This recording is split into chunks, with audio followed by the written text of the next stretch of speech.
Well, we were just sitting here chatting about the Dead Sea squirrels, but Oh, right. that's way on down in the questions. Yes. Oh man, who's And the dog? That is Frank. Frank. Yes. there I was like it. another one around there somewhere, but Yeah, I got Fiona somewhere too. She'll be even howling some. Nice. occasionally.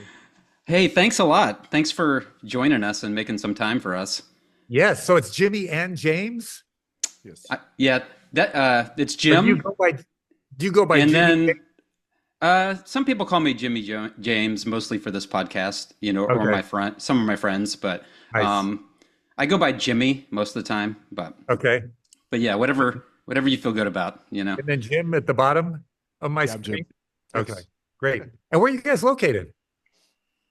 I'm in Kansas City, Missouri.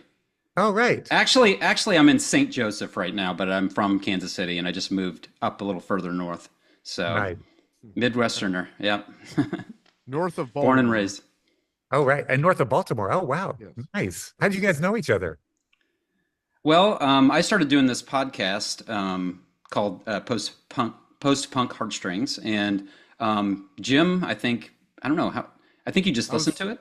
yeah, I was listening to the That, interview with Steve Hindalong yeah. because I Right. I just I happened to search Steve Hindalong or the choir or something. I'm like, Yeah. oh, cool, an interview. So I started listening to it. Then I sent you a message, and we started going back and forth, and from And then there. I had Jim on. His band is called Airedale. Oh, So nice. yeah, so and so then we just kind of struck up a fast friendship, and so I invite him on with me most of the time, especially now. So, but Jim, is Airedale still an active concern? And what do you play in it? Well, I do pretty much almost everything in it, all the way to mastering. Oh, Um, wow. All right. but I started a new project called Mercy Shroud, and so that's an actual band, and we actually have a concert coming up in May or something. So Nice. yeah, I'm pretty excited about that. It's lonely when you do it by yourself, so it's Yes, nice. right. It's nice to work with other people. That's good. yeah, Yeah. yeah. So we got tons of questions. All right. I'm So ready. and I told Jim I kept wanting to add questions or comments, but Okay. I kind of reined myself in a little bit. So thanks again for taking time out, and I know it took us little while to get this scheduled, and I know you've been doing a whole bunch of other maybe interviews and things like that as of late, and so I'm just gonna jump right into it if that's That good with sounds you. great. Yeah. All right. So we wanted you to start by we're gonna go. I typically go like kind of chronologically a little bit. Yep. And so we wanted you to tell us a little bit about what drew you to become involved with music and how that became a career. Right. Um, I was around music growing up. My dad is actually was a really fine singer. He was also a pastor of a Baptist church, American Baptist church, uh, and so music was. I mean, anybody who grows up in church, sorry, they hear a lot of music, and it. I'm not sure at what point it felt like could possibly be a career, but um, I was playing trombone in junior high and high school, and wasn't particularly good at it. But I realized that playing trombone was not going to be the way to meet the ladies. And anybody who's been successful with the ladies as a trombonist, hats off to you. Um, that was not my experience. Uh, and so music wasn't, I mean, I was fine with sports and things like that, but nothing notable. Music felt like the best shot at uh, meeting girls. And so I Yeah. started off on the bass guitar. Um, I was not a good bass player. In fact, my freshman year, I joined a band that needed a bass player, and the band actually broke up so they wouldn't have to fire me. And uh, Great that's links. not an exaggeration. Great Yeah, links. that's right. That's And I think I Gosh. migrated to singing. I'd sung, all the time, and wasn't necessarily convinced that I had a great voice.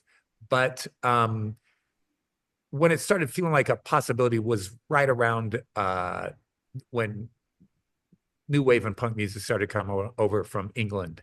And the Clash in particular was a big influence. And of course, they formed a band when most of them weren't proficient on their instruments. And that was a big appeal to punk in particular, is you didn't have to be a great musician to form a band. And so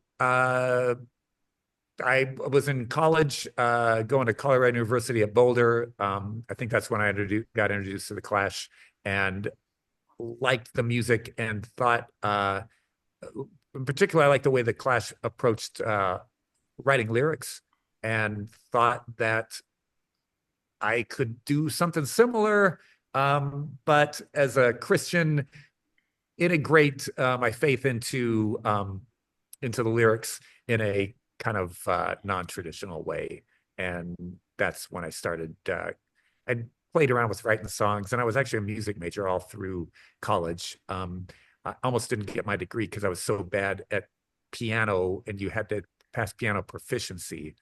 So I don't want to act like I don't know anything about music. I was actually quite good, even from high school, with theory and composition, and could write out charts and all that stuff.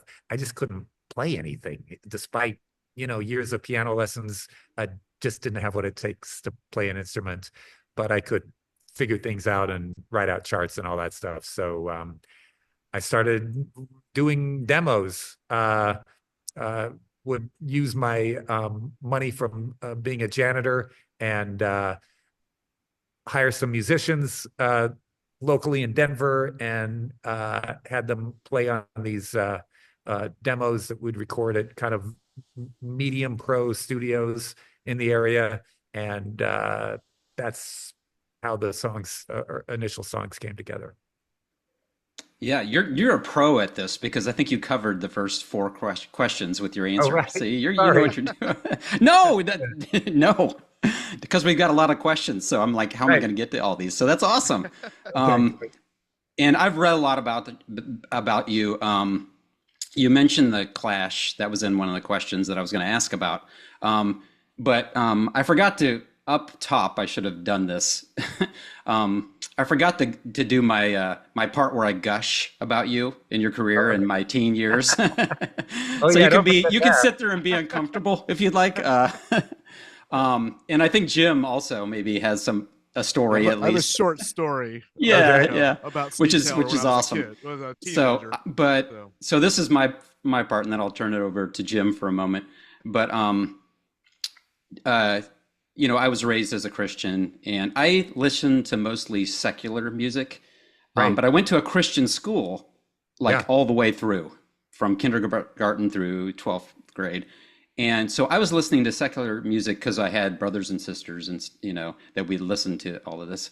And but my friends at school started to introduce me to Christian artists, and I really didn't care for a lot of them, to be honest, but some of them I was pretty cool with. And somebody told me about you, and I think in particular maybe some like MIN Sync and Sin for a Season, and I think off the Meltdown album. And so there were two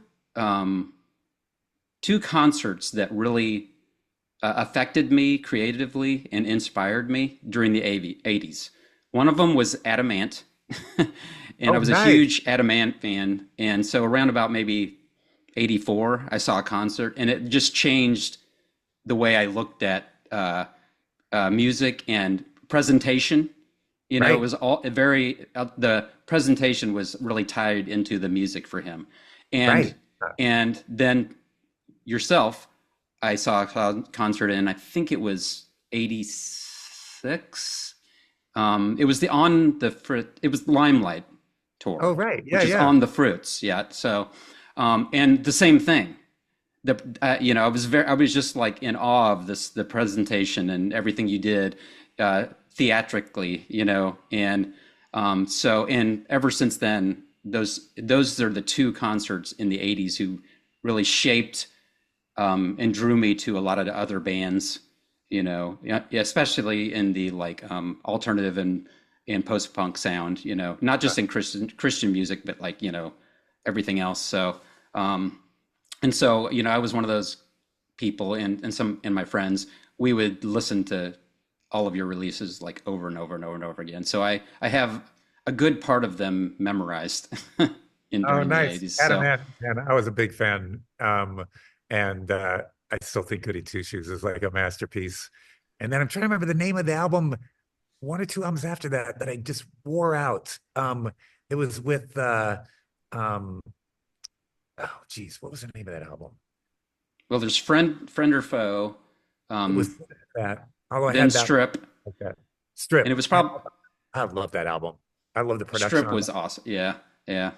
So many great songs, and your sound was kind of similar with, you had a lot of the Right. horns and stuff like that. So, Yeah. some of the My tribal drumming maybe right. in there. My friend John So Painter and I, we still pull out Goody Two Shoes in particular because yeah, it's still a great record. yeah, it's a classic. Okay, so that's my part. Jim, you want to talk about your little story? Yeah, we were talking about it when you were interviewing me. One of my first albums I ever bought was "I Want to Be a Clone," Uh, and so I brought it home and I put it on the stereo in the living room with my parents sitting there. And "I Want to Be a Clone," the song came on, and some of the lyrics, obviously satirical, and you're not exactly saying that you believe what the lyrics are saying. It's just talking about clone Christians, or they all look right, the same. My parents didn't get that, so right. they quickly packaged it back up and sent it back to the Christian bookstore. And my mom That happened was to, I'm sorry. no, that was not an uncommon I was experience. I was getting ready to ask that question. We're probably going to talk about that down throughout all of these Right, questions, but that's uh, probably, not an uncommon for you. How many right. times have you heard that, something similar? Yeah, I love that. It just went right back in the sleeve and back where it came from. They're like, nope. And then I actually had, a vinyl copy of, "I Want to Be a Clone," Oh, um, right. but I don't know what happened to it. I think maybe my brother sold it while I was at college or something like that. And Yeah, and in those days, I was like, I wish I had a cassette. right. But yeah, So that's much what I had it on. easier, easier to carry around. Yeah, Yeah, that's yeah. weird to Can't me. play it in the car unless you have one of those weird turntabers. But Yeah, anyway. it's weird to me that cassettes. I think we ended up making cassettes on uh the Goliath album just because Oh, we you could. did. That's right. Yeah. So Yeah. why not? Everybody wants that air. I want that hiss. Right. I'm nostalgic for the hiss. Um, so,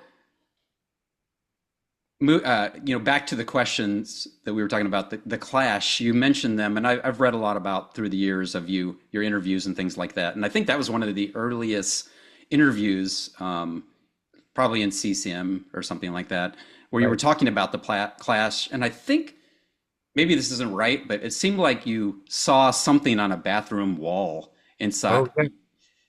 Yes. So Something. I was Yeah, go going ahead. when I was going to Boulder for college. I was the equivalent of like a film minor, and the film program was meeting in the oldest building on campus, where they kept like it's also where they kept like I think cadavers and like stuff in jars, and it was a really interesting, cool, kind of creepy building, but the the restroom in that building was also really old. And when you'd go in, uh, they had three stalls, and one was graffiti everywhere, and one was labeled on the outside sex, and one was labeled religion, and one was labeled politics. And so the idea was, if you're going to put graffiti inside that stall, it needed to conform to the subject matter on the outside of the door. But then Organized chaos. Exactly. Right? But above the urinals, someone had started a musical tribute to asexual reproduction. And then they started listing all these songs that had the word clone in them, somehow modified. And some of them were hokey, but a lot of them were really clever. And I would see that wall periodically going to this place, and that's where I Want to Be a Clone came out of. And oh, nice. Everybody Must Be a Clone was one of the things on above the urinal, and cleanliness is next to godliness was in there as well. Here you go. Mostly, I probably owe royalties to a lot of CU students, but they were all emails. Shh. Yeah. Won't tell Don't tell. That's great. So you mentioned the Clash.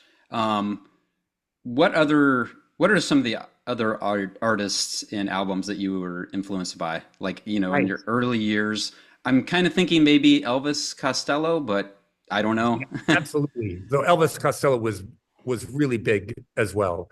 And it was sort of punk or new wave leaning artists who wrote interesting lyrics. Not that I couldn't enjoy other artists who wouldn't, like Missing Persons was kind of coming out of LA at the time, and I liked their sound, but they weren't necessarily Yeah. doing Kind of anything like lyrically. fluffy. Right. Outside of that genre, I loved Randy Newman and what he did with lyrics. I love the way he would take on characters and just go for it and not apologize for pretending like he was in some songs like a racist, right? Yeah. Because he was able to make social commentary from within this character that I thought landed better than if it was, well, around that same time in England, there was a lot of really polemic songs, and I was still figuring it out. So certainly I had enough songs that were pretty polemic as well, but the ones that I think landed and would tend to stick were the ones that had a bit more satire and were a little more kind of sideways. Did you? Yeah, that was the next question, and I appreciate that. Like what drew you to the new wave punk sound, and you went through that pretty well. Did you set out to become part of the CCM music industry, or was that just kind of where you came out of the church and that's where your opportunity was? Or yeah, it was interesting. I was writing these songs and recording them, so I was making demos that sounded more or less like the album versions ended up. I was going to school at Colorado University. I had a barber there in Boulder who you get to know your barber because you're sitting there and you're making conversation. And he always wanted to know what I was up to, and I'd tell him about music that I was working on. He said, well, I'd like to hear some I'd hear it sometime. I said, well, that's nice of you, but you don't have to listen. Like, no, I really want to hear it. Yeah. So I gave him a tape of some of these songs. I think I Want to Be a Clone was in there, and maybe What You're Gonna Do When Your Number's Up, and a few others. And he really liked it. And he said, I've got this friend who just moved here from LA 6 months ago. He was in the music publishing world. Now he owns a bookstore here. Can I play it for him? I said, yeah, sure. And so he played it for his friend who used to be, I think it was at Warner Brothers Publishing. And he really liked it too. And he said, hey, you should go to LA and I'll set you up with meetings with some of these publishers and record labels that I know. And I was like, yeah, sure, why not? So I took a trip out to LA, and I had meetings, thanks to this guy, with Warner Brothers, and I think with Arista, and maybe a couple other publishers or labels. And the the reactions varied a little bit, but for the most part, they were similar. It was like, this interesting music, right? Because it's kind of a punk new wave hybrid. They like the music, but they were like, these lyrics, like they're kind of Christiany, but they're also not. And I mean, we like your music, but some of these songs, we think your lyrics would offend our listeners. And so I thought, oh, well, if Interesting. the Christian kind of bent, maybe I need to talk to some Christian labels. And I was aware of Christian music at the time, and it was like Larry Norman and like Randy Stonehill and liked the Resurrection Band and a few other things like that. So while I was in LA, I ended up meeting a guy who set me up to meet with both Word Records and Sparrow Records. And so I had meetings with both of them. And their reaction was, we don't like your music, and we think your lyrics would offend our listeners. And Of course. that's pretty much where I've lived ever since. But I ended up getting signed to Sparrow because not that long later, I was invited to do a couple songs at the Christian Artists music seminar that happened in Estes Park in the Rockies every summer. And I'd actually been to that a few times just to see the shows, so I knew about it. And I was invited to do a couple songs. Someone had passed my tape along to the guy who organized that, to do a couple songs before lunch on their stage. And so actually Whiteheart was on right before me doing two songs, and they gave me two songs to do. And I actually at that point had never performed live before with a band. So I put a band together just for that show and did two songs. I think it was I Want to Be a Clone and What's Gonna Do Your Numbers Up. And I didn't know, I wasn't anticipating that the songs would go down very well, because I had never seen anything quite like that in Christian music. So my assumption was, I'm not sure that's going to go down. But Estes Park wasn't that far from Denver, and I obviously had a lot of friends. So a number of friends came up with me, sat in the audience, and then other friends spread the word around, hey, when Steve hits the stage, make a lot of noise. And that's what they did. Billy Ray Hearn, who was the head of Sparrow Records, was in the audience. I'm really not sure that he got the music, but he definitely saw the reaction. And so he literally met me as I walked off the stage and said, I want to do a record deal. And that's how I got my first record contract. Wow. That's really cool.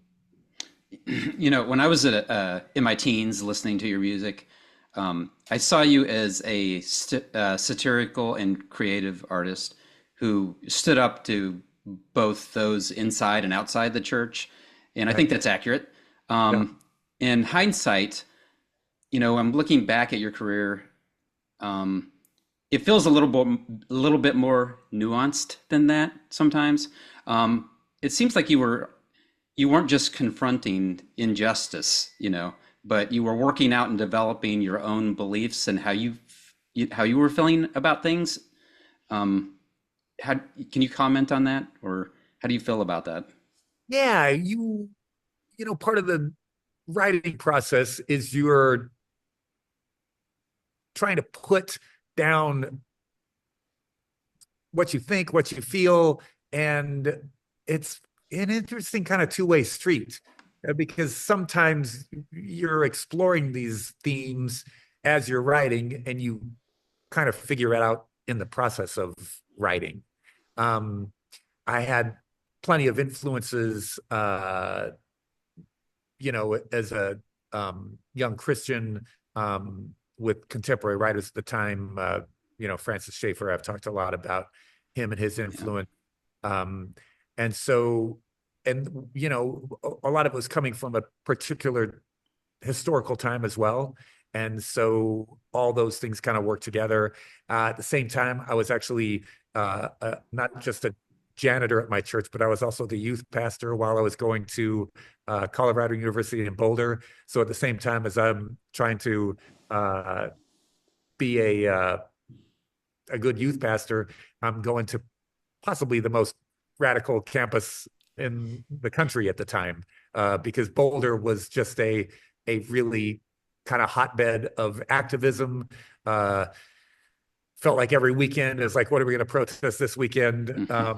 Allen Ginsberg was there with his Naropa Institute, and he would speak on campus, and I was interested in all that stuff. I'd show up and listen, and didn't buy a lot of it, but was fascinated by some of the concepts.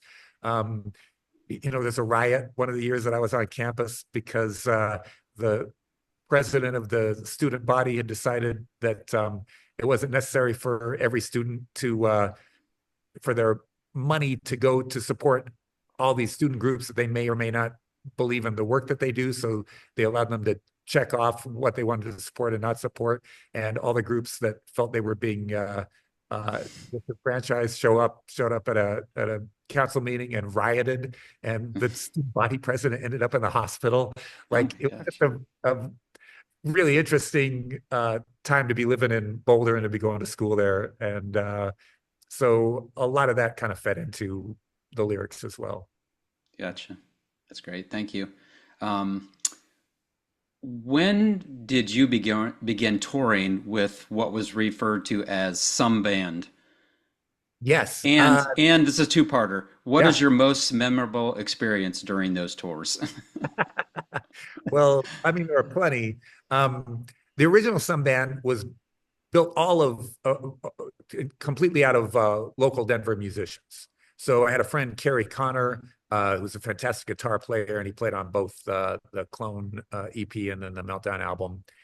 He introduced me to another friend, Cactus Mosier, who was a drummer, who ended up going on to be a relatively famous country musician. And I think the bass player came through some other connections. Woody, the keyboard player, was friends with Cactus and Kerry. And then my friend from jazz band in high school, Dave Thrush, was the sax player. So we put that band together, and it was a really great band. But I never did anything without a band. I never performed solo or with, tapes or anything like that. It was always, I needed a live band. And as you know, I don't play anything. I think on the first couple of projects, I played some Farfisa with two fingers and did some sequencing and things like that. But I needed a band as well because I couldn't play anything. So that band lasted for a year and a half before we started making some changes, and Kerry wanted to do something else, and Cactus eventually left. But one memorable experience was I was doing this fairly radical music, but I was a pretty I just was not a particularly rebellious kid. I never really drifted far away from my Christian faith. I never went through a rebellious stage. My parents were fairly conservative, but they were also consistent between what they said and what they did. So when it came time to be rebellious, I wasn't sure what I was supposed to rebel against. And for whatever reason, steered clear of drugs and alcohol. That was not the case with other members of my band. And I remember one day in rehearsal, I think we were setting up at the Rainbow Music Hall, and we were doing our sound check. And I just reached down on the drum riser to get a drink of water, and immediately almost spit it out. And I was like, "What is that?" And quick as a flash, Cactus said, "Oh, that's cymbal cleaner." Not realizing that I think it was my sax player had a cup of vodka on the stage. So, and I'm not sure that I even figured that out for weeks, if not longer. So there were a lot of things like that where, I was just a little naive and Yeah. learning about how things worked. Yeah, I can very much relate to that in my youth. Yeah. So this wasn't on here, but I was thinking, as you were talking about the Sun Band and all the members, we talked a little bit about the concerts you did and the way you did them creatively. There was, during that time, was there a lot of direction from you for the other band members, or they were they pretty much like just into it themselves? Because they there was a lot of theater, I'll Right. call it theater, out of Yes. all the members, doing different things. And I don't know, Yeah. was that your direction, or was it just, spontaneous, or what? Yeah. I mean, I just wanted, I was really into David Bowie. I just Hmm. wanted an interesting show. And this is something we didn't talk about, but when I was in college, before kind of punk and new wave hit me, um, back in the late 70s, Johnny Carson was still the king of late night, but he would take, pretty long breaks and have guest hosts. And one of those guest hosts was a guy named John Davidson, who was like Oh yeah. he had started off starring in some Disney movies. He was a singer, but was also good looking and reasonably good actor. And so he first made his name from that. And then from that, he became like a pretty well known Las Vegas entertainer. But he would also guest host the Tonight Show periodically and went on to do a show called That's Incredible. You might remember. Yep. But one night while he was guest hosting the Tonight Show, he was telling Johnny's sidekick, Ed McMahon, about this new thing that he was going to do. He was going to do a singer's summer camp on Catalina Island off the coast of Los Angeles and invite 30 up and coming young singers to join this summer camp for a month where they'd go to Catalina Island. They'd spend a month with him, and he'd bring other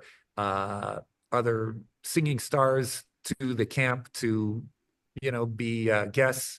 Uh, he brought in a number of arrangers from Hollywood and had his band. And on the idea was they'd learn all the kind of tools of the trade during the week, and then on weekends you'd go to Avalon, which was kind of the tourist hub of Catalina Island, and perform live at the Avalon Bowl in front of an audience of tourists who would come to see John Davidson. And so he announced this thing, and I think he got like 20,000 applications in the mail like immediately. And I was one of the people who applied, and somehow I get picked to be in John Davidson Singer Summer Camp. Oh And wow. Yeah. That's awesome. it was a really interesting experience. It was Did a you have month. to like write a like a letter or something, like, Right. saying why you're worthy? Yeah, there might have been a letter, but it was really all about you sent in a demo tape. Oh, gotcha. And Yeah. I'm sure there was some kind of application as well. But so I got there and immediately made a number of friends. But John Davidson's thing was all about how do you become more than just a singer, and realize this is before, I'd gotten into the Clash or punk rock or anything like that. So I'm just looking at it from, the idea of how do you become a singing entertainer. And he had a number of things that are, feel kind of goofy now. I think we all had to learn how to tap dance, and we're all, we're patter between songs and just the kinds of things that a Las Vegas entertainer would, Hmm. think were essential. But the basic idea was you got to, you got to keep your audience engaged, right? And so I think I took quite a few things from that and used them in the show, and not to absurd degree, because there was always that kind of this kind of punk rock, that's kind of trying to navigate that. But that made me very uh, keenly aware of just keeping your audience entertained. So all that to say, yes, I was involved in working with the rest of the band and, making sure we hopefully looked interesting on stage. And I hopefully wasn't a jerk about it, but was definitely in charge. Let's just put it that way. Yeah. No, definitely not a jerk. Um, so what is your most regrettable and or embarrassing song from the albums you made in the 80s? That's so many. Um, every album had at least I one kind of felt song that I guilty regret. even coming up with that. I thought I should have been asking you what the song you love the most. But I Oh thought, no, you know that's what? We're going to it's go a so different much easier to direction. come up, so much easier to come up with the ones I don't like. Um, uh, I mean, on I want to be a clone. There was a song called "Written Guarantee" that doesn't really fit very well. Oh, I Um, remember that song. I yeah, didn't remember it until you just said that, right. but I It's remember. more Yeah. like Hall and Oates than the Clash, uh, and could have easily been cut from that album. But you know, you live and learn. On the Meltdown album, um, trying to think. I don't think Meet the Press holds up very well, and I would have cut that now. Hmm, Um, interesting. on the Limelight, well, let's see, the on the Fritz album, um, I was getting a little better at that point of picking songs that stuck. But there was a song called "You've Been Bought" that I don't think is particularly notable or even particularly interesting musically. I love Um, it. well, thanks. And then there were certainly others that I could come up with. I think Squint was the first album where I could still listen to that and not cringe. And I mean, sounds change and styles change and all that stuff too. So, but even realizing that there's still just songs that I just think, well, that's not just not a very good song. You've been bought. I'll always love it because it has the line, if your music is saying nothing, save it for the dentist chair. All I right. think, Yes. right? Yes. So I always tell people that. There you So go. yeah, I've There carried it with me all these years. carries a little germ of inspiration with it. Yeah, there you go. There you go. Oh, wisdom. Um, when this is kind of I'm kind of laughing that I even as I start to ask this question. When you put out albums, did you expect the flack you got?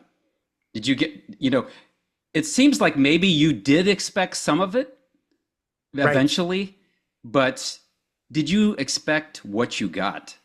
You know, Aspects of it, I I was fairly sure, even from the first album, there was going to be some controversy.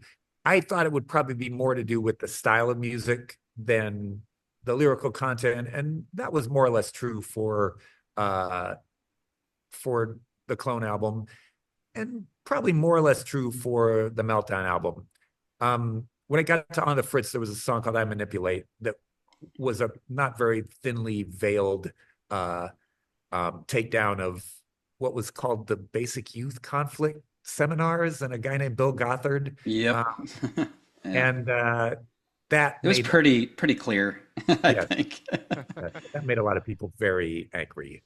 Oh Um, wow. Yeah. but I just because he was still really popular at that point. Hmm. I had actually been to one of those seminars. I think early in college. Our church invited people they wanted to come, and it was held in a big arena, and he was just Yep. doing it. He wasn't even there. It was all on tape. And he had ideas about umbrellas of authority and things like that. And Hmm. that part was like caught my head a little bit. But then he started talking about music and how major and minor chords worked and how beats. I can't remember all of it, but then now he's talking about something that I know a lot about. And I thought, well, this is nonsense. And if this is nonsense, and he's acting like he's talking about it with such authority, I'm guessing there's probably a lot of other nonsense in there mixed with it. And that's when, I started researching a little bit more and just thought so many of the ideas were, I mean, not only not biblically sound, but just like nonsense. But that made a lot of people mad. And I Yeah, probably they lost. the school I went to, it was a very fundamental Christian school, and a representative came from that institution, and they had a talk on albums, and he's like holding up these albums, and I'm like, oh, I have that Foreigner album, and and they talked a lot about that and burning your music um, Right. and all of how the rhythm corresponds to the sexual rhythm in your body and all that stuff. Yeah. So I had a front row seat to that. So, but, No, it wasn't. And I remember backward masking and oh yeah, all yeah, kinds of stuff. That yeah, it was pretty out there, but yeah. you live and learn. Um, it seemed like the release of I Predict 1990 kind of reached a new level of controversy for your albums. That Would you agree with that statement? yes. Um, Um, and your wife, who has the greatest last name ever, her name, maiden name, right? right. Because I Yes. think her last name's Butler, right? Yeah, that's right. Her That's right. maiden name. Yeah, There yeah. you go. But I didn't realize. So she designed the album cover. Is Right. that right? Along Yes. with she designed some of the outfits and stuff like you wore like in concert and stuff, or not? Never did that. No. Oh, she So didn't. Okay. find the album cover. Yeah. But she was I know she painted, right? She did another album cover for you. The Yeah, it was a like the best of best album. of. You Yeah, could find. yeah. That's So right. Good. she designed this album, like this Right. tarot card Right. covered album. Um, Yes. and so, how did you feel at this time when were you expecting the controversy from this that you got from this album? Like there I were was people pulling them off the shelf, you know? right. I was expecting a little bit of controversy from maybe some lyrics in some songs. I was not expecting the tarot card controversy. That one surprised me. We had taken a trip to Vienna. Was that right? We were taking the trip. I think no, maybe we hadn't taken the trip.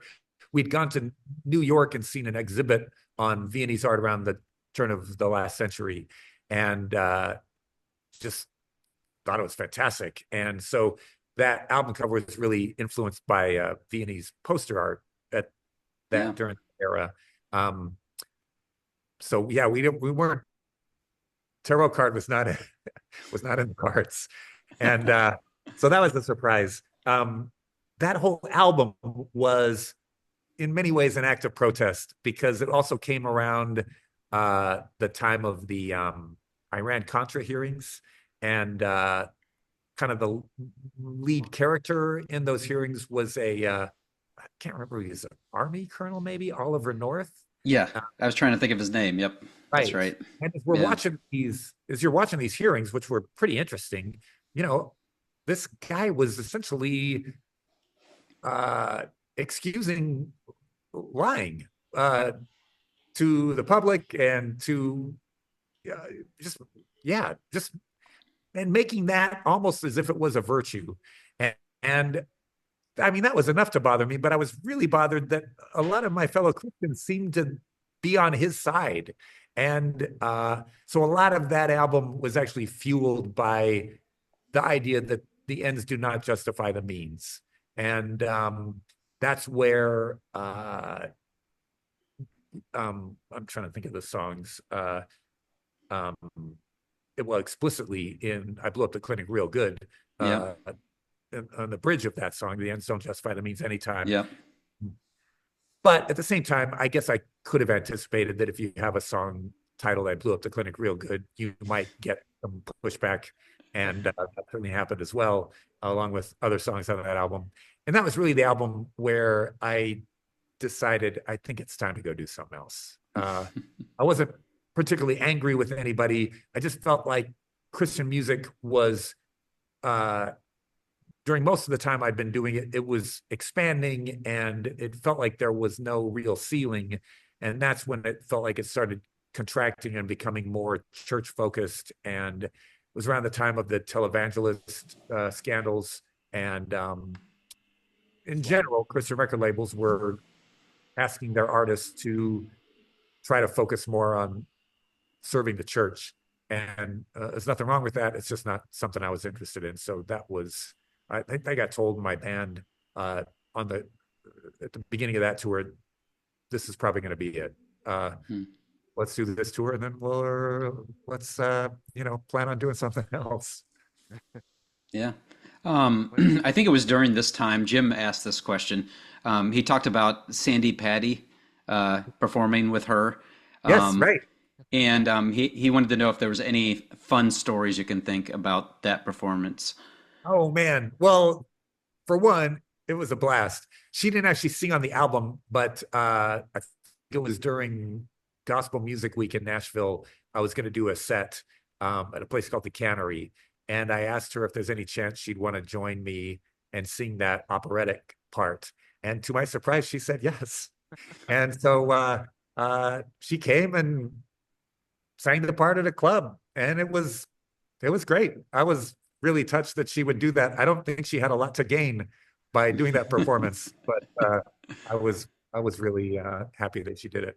I think that might have been the same week that there was another Christian music oriented magazine being published around that same time, and I'm blanking on the name of it, but they wanted to do like a kind of a side awards show, and they talked to Rich Mullins and I into hosting it. Oh, And really? we did Huh. it at the camp as well. And I had gotten to know Rich. I think this is before I worked with him doing music videos. But so we co-hosted this award show, and it was, as my recollection, was pretty cheap, but it was fun doing that with Rich.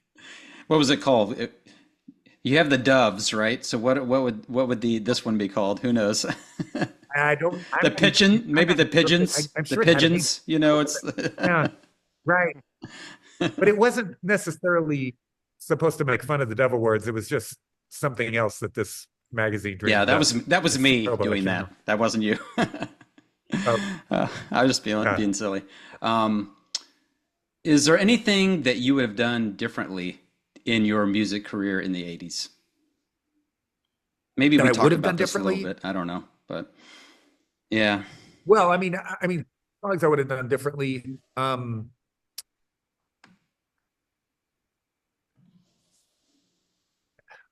you got it all I'm sure perfect. there is. You know, when I hear people say they have no regrets, it's like, really? You don't have any regrets? What would that be like? Oh, Uh, would probably be just, oh man. I mean, for better or for worse, I just had no lack of confidence. Um, and that's amazing to hear that. that's a two-sided, that's a two-edged sword, because uh, it causes you to do things that you know a less confident person wouldn't do, but at the same time, uh, you know, you're more likely to just do things that you regret. I mean, there were things I'd say in interviews that I just thought, oh, you just sound like a jerk. You just sound like you know everything. So probably, I think if you talk to the people I worked with, most of them would say they had a good experience. I think that's probably pretty true. But um, I I regret. There are times I regret just not being a little more thoughtful, or you know, yeah. I I I think there are things I could have been wiser about. There are probably things that I could have used more counsel on. I was pretty good at, like, I had a group of people that I respected, even pastors and theologians, that I'd actually run the songs by to make sure that I wasn't doing anything that was uh, uh, out to lunch. And that served me well. And I had people that were mentors and that gave me good counsel. So I was certainly aware of my fallibility. Um, but uh, yeah, there's just certain times when I wish I would have maybe had better counsel, or been probably more than anything, more understanding of how the job of a manager and how hard of a job that is. And uh, um, the first manager that I had in Denver, a guy named Robbie Marshall, who's no longer with us, but he was really enthusiastic and loved what I was doing and was particularly good with coming up with merchandising ideas and things like that. But he just ultimately wasn't a guy that I just didn't feel like he was a guy who I wanted representing me. And I think that was probably the right call, but I just, man, I just regret how much it hurt his feelings. And we were able to, get that resolved a few years later. So, but that's the thing I wish I would have done differently. I don't regret the decision. Man, I wish I would have understood better how much it hurt him. Well, that's the wisdom of age, Right. Reflecting back, we all have that, with relationships and the way we deal with people. How did the formation of Chagall Guevara come about? How did you get a deal with MCA? Was the formation a direct result of like the disillusionment in the controversy, that you were experiencing? Yes. And then I think I asked a few questions, but go ahead. Oh, those are all good questions. They all tie together. It was a unique coming together a couple different threads. First of all, I was working with Dave Perkins on the I Predict album. And we got on great. And it was a really good team. He worked much slower than I typically did. And I think it's fair to say, less budget conscious than I had tried to be in the past. So part of that process, the record was taking so long, and Sparrow needed the album delivered much faster than was going to happen working with Dave. And they were in some financial straits. So we worked out a deal for me to switch to Myrrh Records in the process. And, that was probably for the best. And I don't think there were any hard feelings because it was, based on kind of their needs at the time. But that's how I also met Lynn Nichols, who was my A&R guy at Myrrh Records at the time. And while we were making that record, we just kind of could feel the ground shifting from under us. Things I mentioned earlier in the interview about televangelist scandals and, all the Christian labels probably taking a turn towards a more church-oriented viewpoint. Since that wasn't something I was interested in, and at the same time, Lynn ended up getting fired as an A&R person. I think they felt like he had overspent on the Rust Half self-titled album and was, I'm sure they had their reasons, but Lynn and I had formed a really good friendship. Dave and he were good friends. And Dave, I think it might've been Dave who kind of threw the idea out of what if we formed a band? And I was ready to try something else at that point. So while this was kind of in the thought process, I went to England and ended up producing the first album I ever produced, which was by an English duo that I'd met while I was doing Greenbelt, called Phil and John. And we made what I think is a really charming kind of folk pop album. And Lynn came over, since he was unemployed, came over and helped me with some of the production. And we talked a little bit more about what this would look like. Lynn and I were both living in LA. Dave was living in Nashville. He was putting forward Mike Mead, who he had worked with on his solo album, as a good candidate for a drummer. And we decided, let's go for this. And we're probably better off trying to launch it out of Nashville than Los Angeles. Los Angeles is a more expensive place to live. It was a great city to tour out of just because of where the rest of the country is geographically. And Lipscomb, I'm here at Lipscomb University, Nashville, where Lipscomb's located. Nashville is a much, at the time was a much cheaper place to live and was a great place to tour out of. And so we made the move. And It was a big culture shock coming from Los Angeles to Nashville. Nashville at the time felt pretty provincial. You couldn't even get a good cup of coffee here. And but it was also a great music community. And since we were set on trying to get signed to a major label, we focused on playing in clubs, and we quickly became part of a Nashville rock scene that other Nashville bands took us under their wing and had us open for them. And we really liked the sense of community here. And it was pretty short order before we got our record deal. I think we did a few concerts in town, played a lot of clubs in the region, but we played some kind of a showcase, and different labels were there. And I think we had 2 or 3 offers, but MCA seemed like the best one to go with. They certainly had the need for a rock band because they hadn't had a rock band succeed since The Fix in the early 80s. Wow. And so we thought, well, this is good. They need us. And the deal was really a good deal. And they let us make the record we wanted to make. And then right when the record got finished, they ended up having a management change, and they fired one of our main A&R people, and things didn't go particularly well after that. Oh no. To the point where they wanted us to do a second record, and as not successful as we were still more successful than all their other rock bands, and so they wanted us to do a second album, and we just wanted out.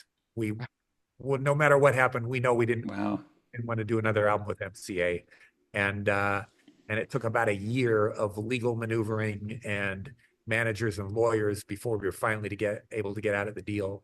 And by that point, we were all just burnt out and exhausted. And so that was when the band broke up. I have a question. How did you get hooked up with Matt Wallace? Was that through like the record company? Yes. So our A&R people had a few different ideas on who we should work with. At one point, Todd Rundgren, we heard he was interested in producing Chicago Para. So we were like, okay, well, we'll send him our demos, and let's see what he thinks. And we got word back that he doesn't want to hear your demos. And we're like, so he just wants to produce us. He doesn't want to know what we sound like. No, thank you. So we passed on Todd Rundgren, and there were a couple other people. Matt came out and heard us at a club, and he was pretty young. Our same age, or maybe even a little younger. He was just had just done the Don't Tell a Soul Yes. replacements album. You are exactly right. And that Yeah. main thing that made us interested in working with Matt is because we love the Replacements. And Matt ended up being like a godsend. He was the perfect guy for us to work with. We were a pretty cantankerous group. Part of it was we had decided to form a democracy between Dave and Lynn and myself. Mike and Wade were full members of the band, but they weren't sort of voting members, I guess you could say. The trifecta was going to make all the decisions, and we had to agree on everything. And we could barely agree on anything. And somehow Matt was able to come in and wrangle us all and get us all on the same page, working in the same direction. And I just don't know who else could have done that. And not only do we feel like he produced a great record for us, but he was just a great friend and has remained a really good friend for all these years. I still work with him all the time. He's just a delightful person. And he was coming off the Faith No More project, which was not a fun experience for him. In fact, he's talked about the experience in at least one magazine article where those guys were just jerks. And they threatened him physically, and Wow. I mean, they were just jerks. They were drunk a lot of the time, and I'm saying this, different members were known to have pretty serious alcohol problems. Matt did end up working with Paul Westerberg for at least one other solo album, so he and Paul ended up getting on fine. But while we were making this Chicago Bar album, another album that he had produced, Faith No More, it blew up, and it was pretty fun to be in the studio with him while this Faith No More project was going crazy. And of course, that ended up being a really influential album. And then the follow-up album that he did with them was also great as well. So yeah, Matt was a godsend. And the second Um, engineer, a guy named Dave Bonson, came out with him, and Dave ended up being a founding member of Counting Crows. oh, I didn't realize. I didn't know And then that. actually when I did the Wow. Squint Okay. album, yeah, when I did the Squint album, I wanted to see if Matt could mix it, but he was busy. But he recommended Dave, and so Dave ended up mixing that album and did a fantastic job. Cool. Is it true that at one point Tim Chandler was going to play bass for Chagall Was Guevara? so we went to Nashville. I'm trying to remember if I get the order right. Dave was friends with Rick Kua. And so at one point, Rick was going to be the bass player. And I'm not exactly sure what happened to that, but I think it was just sort of a general sense of, including on Rick's behalf, that that probably wasn't right for him, based on the need to do touring and things like that. So I knew Tim from the choir and from Los Angeles, and knew his wife, who worked at the agency that booked me. She worked there at street level. And so I invited him to join the band, and Dave and Lynn were in agreement. And so he flew out. And in fact, we just came across a tape that we recorded in a rehearsal hall in Nashville, where we're working out the song Love Canal, and Tim is playing bass. And, Hmm. and man, he was a great bass player, and just, I just really liked him. I loved the way he played. I loved his stage presence. Loved everything about him. And so I thought things were going well. Uh, he ended up being in the studio. Dave had a mobile studio that was parked behind his house that we did a lot of the recording in, and especially when we were making demos. And for some reason, one night I had to be gone. And so it was just Tim putting down bass parts with Dave and Lynn in the bus. And I don't know what happened, but Tim let me know the next morning, I'm out of here. And what Wow. happened Oh no. was, this is not atypical. Dave and Lynn, maybe Dave in particular, was just essentially telling him what to play. And Tim Chandler is just not that kind of guy, right? Yeah, no. Like, Yeah, too no. good. Tell, here are the notes you're going to play. And I don't think Dave meant anything by it, but I don't blame Tim for, being insulted. And, you know, that was it. And I was That like, was the what happened? And so Tim flew back to LA, and then we ended up, Wade was just around, and I knew him a little bit, but Dave, he had recently moved back from LA after a stint being a second engineer at a studio in LA. And he just ended up working out great. But a few months later, Tim called me and said, man, it might have been when we got our deal with MCA, and said, man, I think I really made a mistake. And I said, I'm not sure that you made a mistake. So don't feel too bad yet. Let's see how this works out. But probably made the right choice. And I think he probably did.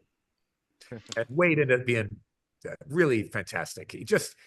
I don't know, I'm not exactly sure how it happened, but Wade, his bass playing, I would have musician friends from England who were in other bands, and they wanted to talk to me about Wade's bass playing. And it's just, when you listen to it, oh man, I just think he's fantastic. He just came up with these great parts, found interesting ways to play things. And, obviously we had a great drummer. Obviously we had two really strong guitar players, but it would be a very different sounding band without Wade on bass. Cool, cool.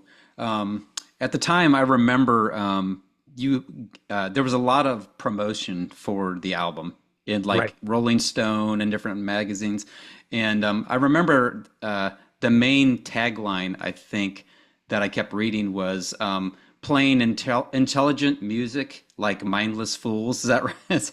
Right. Yeah. Uh, It sounded um, better. it sounded better heard than read.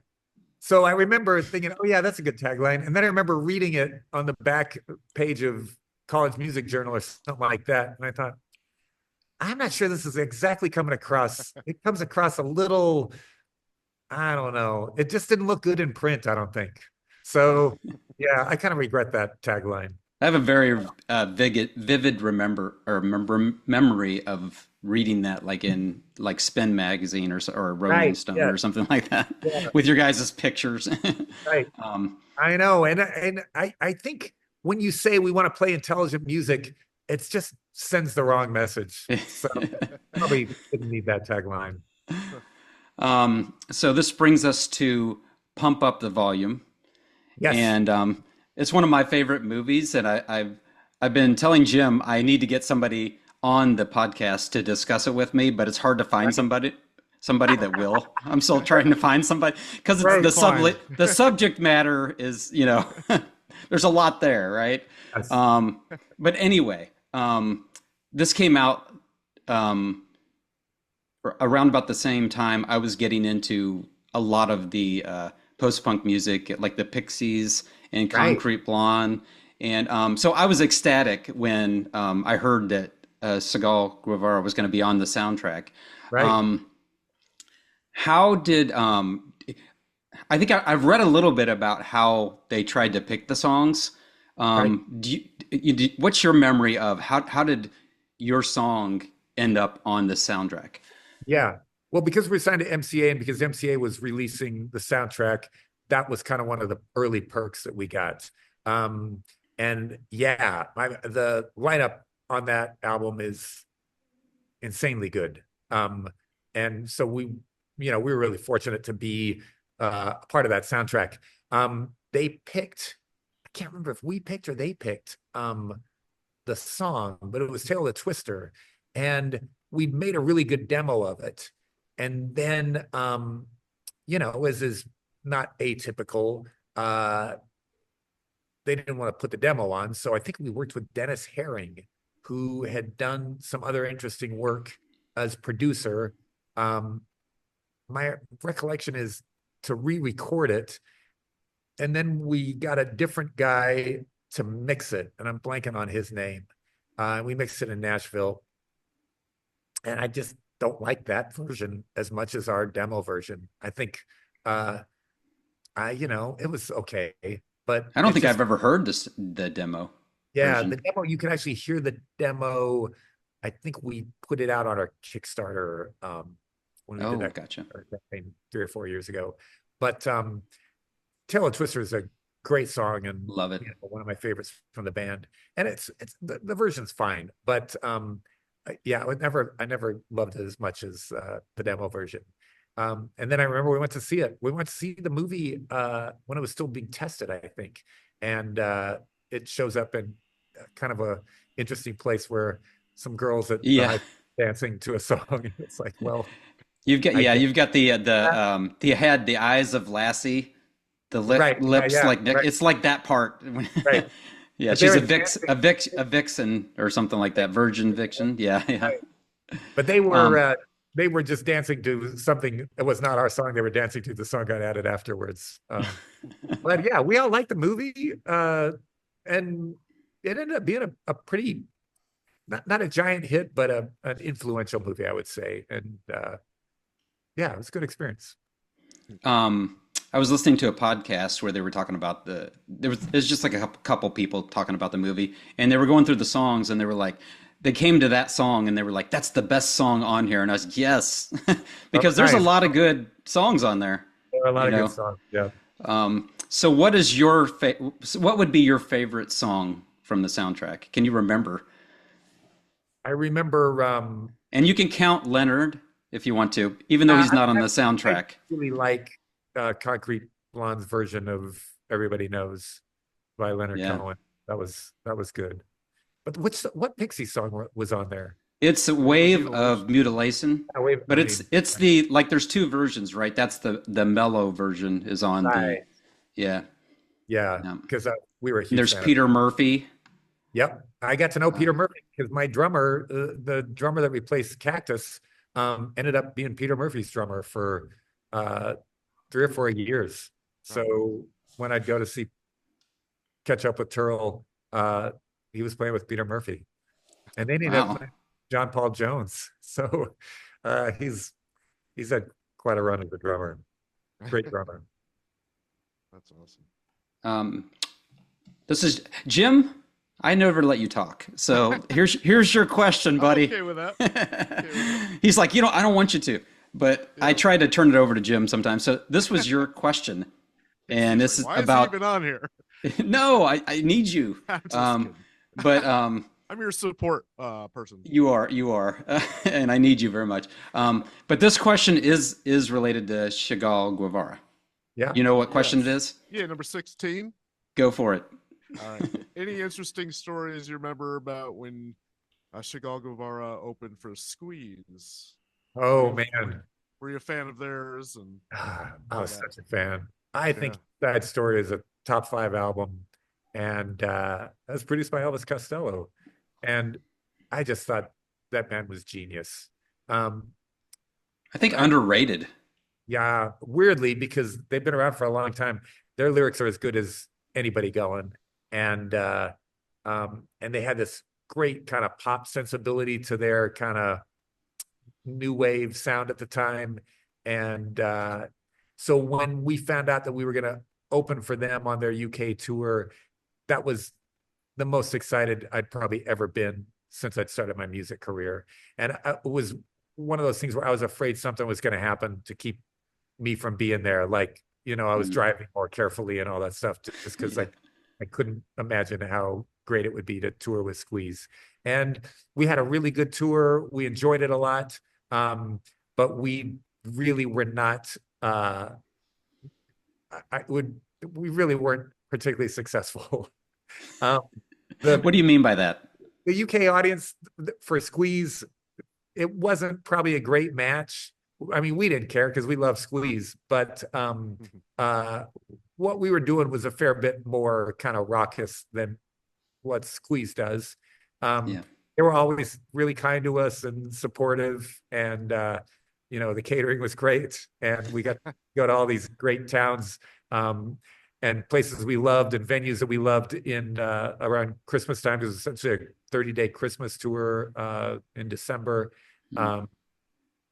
So the experience was great, and we ended up having some English fans that followed us everywhere. They were there every night.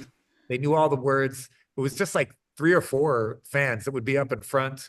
The rest of the audience really could care less, but that was always really nice performing for them. And, we sounded really good, but I think in general, the Squeeze audience was not particularly into what we were doing. Were there any other notable bands that you opened for? Yeah, there were, before we got signed in particular. We opened for Blister in the Sun. What's the name of the band? Oh, the Violent Femmes. Femmes. Femmes. We opened for them for a show. We opened for Driving and Crying. Gene Loves Jezebel. That was probably our least favorite band to open for. They gave us a small a part of the stage as any band ever gave us to perform on. And let's be honest, their music is crap. It's kind of crappy. I'll concur. Yes. Who else? I had a list of bands that we opened for, and I'm blanking on some. But some other bands you probably would have heard of from that era. We did some showcase, some shows at CMJ, the College Music Journals Week. Soup Dragons and 24/7 Spies, and a show with the band called, there were so many Jesus bands going. Jesus Jones, Jesus Wizard, Liquid Jesus. That was the band. We did a show with them, and they were signed to MCA as well. So yeah, we made some friends. Mostly, we liked playing with other Nashville rock bands, and a lot of good bands coming out of Nashville at the time. but there's always the Nashville curse on rock bands, which you may have not have heard of. Mm.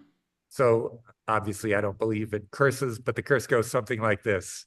There was a band in the late 80s called Jason and the Nashville Scorchers. And they got signed to A&M Records, and they were going to be the next big thing. And they were encouraged by the record label to drop Nashville from their name and just become Jason and the Scorchers. And for whatever reason, the next big thing never really happened. And that supposedly invoked the curse of unnatural rock bands. And so there was a succession of Nashville rock bands that got signed to major labels, and none of them broke through, and we were one of those bands. You're one. Earth was not lifted. There's some argument here. Some feel that the curse was lifted when Paramore broke through, but that was Franklin-based, not Nashville-based. So some would argue that Sixpence None the Richer was broke the curse of the Nashville rock bands. Obviously, they were wildly successful, and I would argue that they were more of a rock band than certainly Kiss Me would indicate, but Kiss Me was a big hit. So there's some controversy about that, but nobody could argue that, without a doubt, when the Kings of Leon broke, that put the curse, ended the curse forever. So that's the story of the Nashville curse on rock bands. And that leads into the next question, Jim. This is one of yours. Yeah. All right. Let's say you gave a start to some of the great artists like Chevelle and Sixpence, I believe. Right. How fulfilling is it to realize the impact you have made on the music scene? Well, in Squint Entertainment was in effect. Hey, well, Squint was really formed out of necessity, and it was the necessity of Sixpence had asked me to produce their next album. They had already, unlike other bands that I'd worked with, I like working with bands that I just realized my laptop's about ready to go dead. Oh, no. Oh, I'm sorry about that. How much do I have? as long as it's not my fault. I've got a little more time. I've got 9%. I think we'll be okay. So they were signed to an independent Christian label, REX, and so we were prepping to do their next album, and then REX went bankrupt, and so I was afraid they were going to break up as a result because the new owners were jerks, and they were going to make them stick with the worst contract I'd ever seen in recorded music history. Essentially be indentured servants for their entire duration of their band's going. And so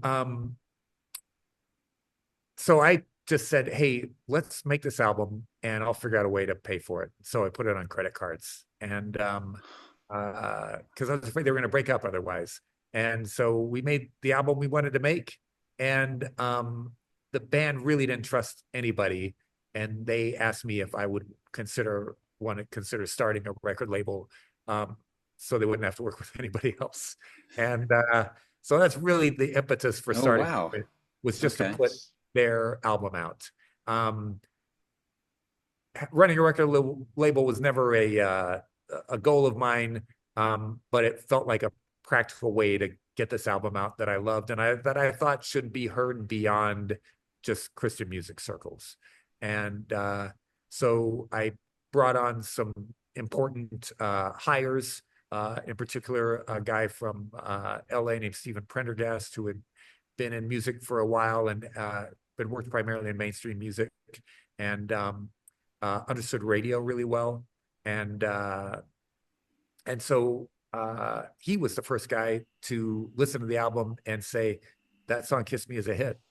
I thought it was catchy, and but I didn't know. And he was just convinced that song was going to be a hit.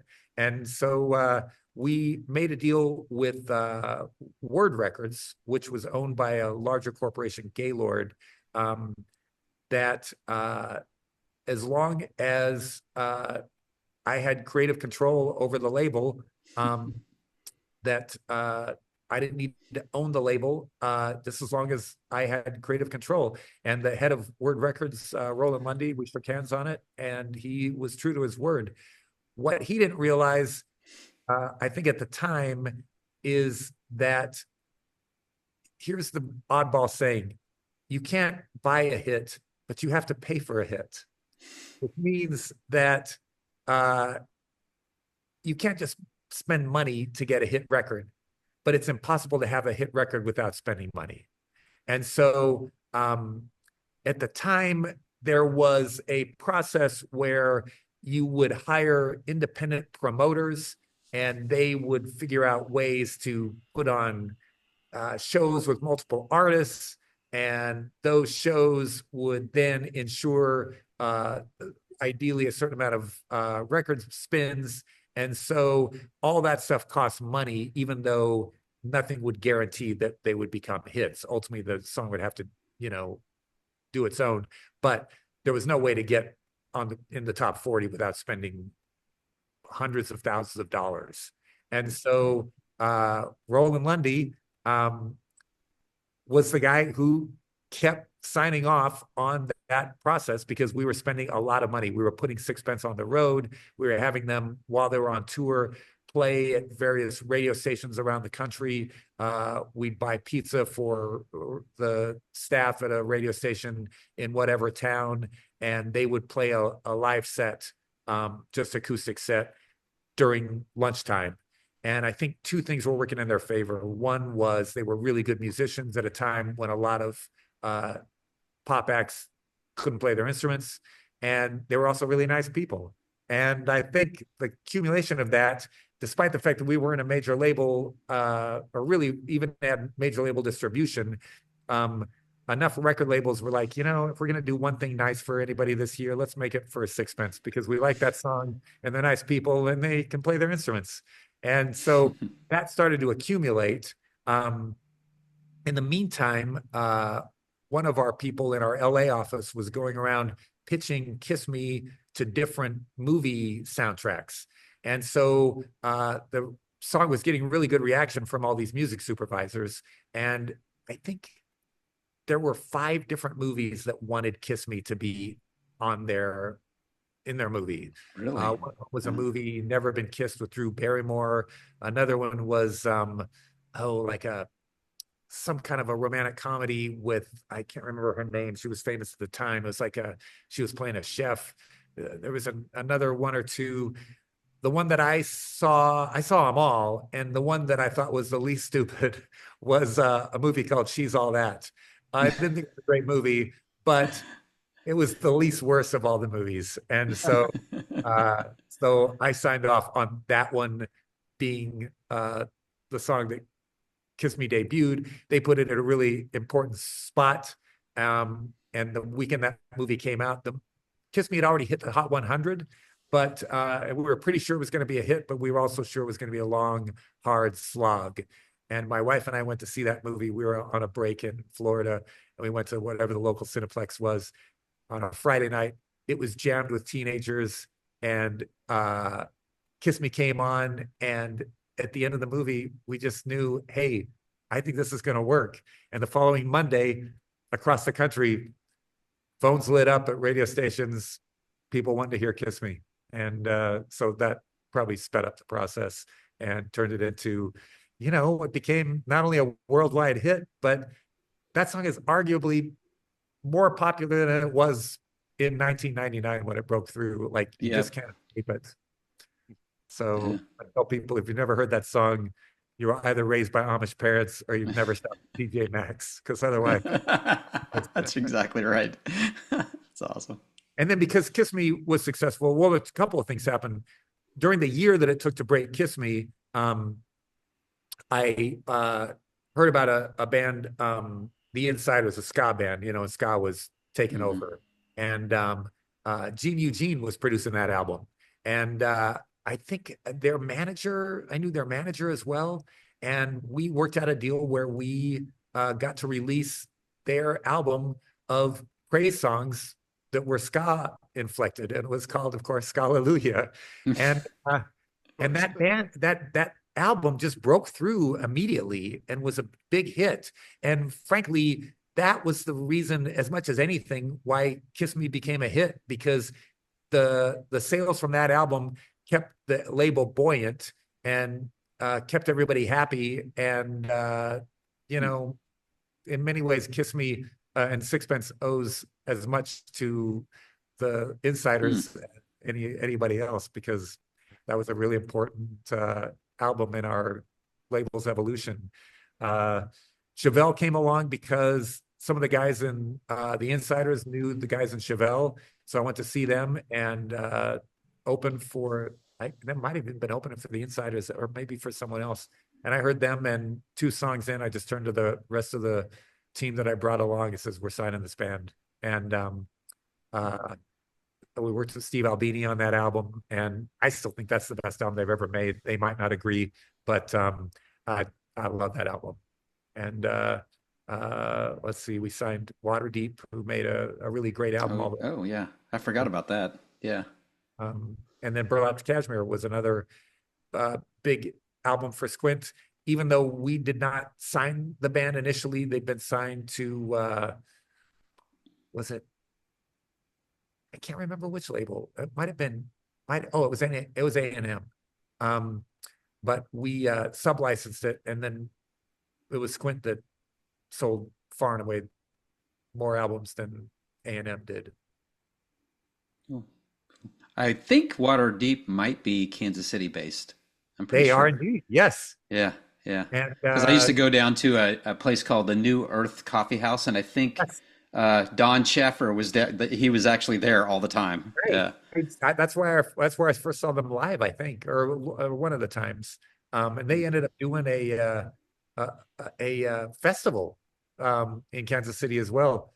I can't remember what it's called. Maybe the Everyone's Festival or something like that, where they got some of their friends who were also in bands, and delightful band, and I still really good. Dig Jesus. They did. Yeah, right. Yeah, that was one of Yeah. Um, It was a scene. yeah, absolutely. Yeah, it's cool. So I'm trying to make sure I got time here. since you're at probably 8% now. I've still got 6%. Okay, we got 6. Okay. Blue like jazz. Yes. Just tell me a little bit about what attracted you to the project. Right. Was it, did you have the idea to make it after the book came out?